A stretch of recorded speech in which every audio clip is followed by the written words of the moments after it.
Salut à tous, ma première sélection nous emmène vers le nord et plus précisément sur le quai d'embarquement d'un ferry pour la Norvège, où deux frères, Jules et Martin, entament un trek vers un sommet mythique du pays, avec dans leur sac à dos des motivations fort différentes. L'un, étudiant dessinateur, ambitionne de remplir son carnet de croquis et l'autre rêve sérieusement d'entrer en communion avec les dieux nordiques, rien que ça.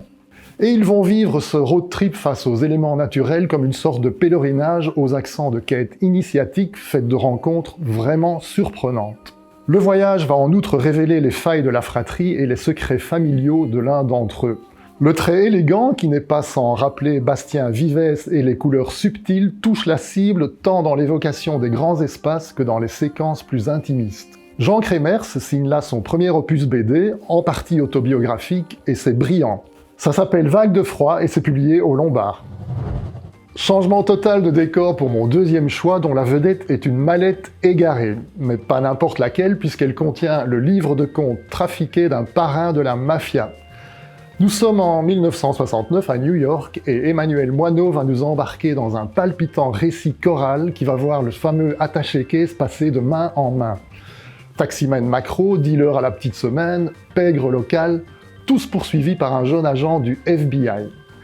Le récit s'achèvera en apothéose lors d'un célébrissime festival rock de l'été 69, Woodstock, rien de moins. Les couleurs psychédéliques font merveille et lorgnent vers le Technicolor et le Kodachrome.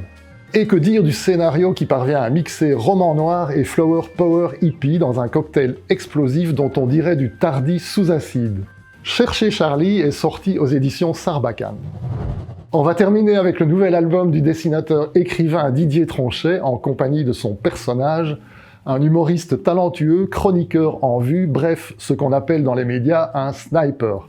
Sa liberté de ton, ses blagues féroces, ses bons mots rendent ses chroniques radio sulfureuses et font trembler le tout Paris. Mais on s'en doute, cette carapace de clown cache des fêlures, surtout familiales, et derrière le désir de faire rire se dissimulent quelques manques profonds. Le retour de Manivelle et le début d'une chute annoncée ne sont pas loin car, évidemment, personne ne lui fera de cadeau. Comme Tronchet le dit lui-même, c'est l'occasion de parler avec gravité de l'humour, et l'on ne sait trop s'il faut rire ou pleurer car il manie avec brio l'art du contrepoint et les tonalités douces amères. Dans la première partie du récit, il va nous faire marrer en décortiquant les mécanismes de l'humour pour mieux les dézinguer par la suite.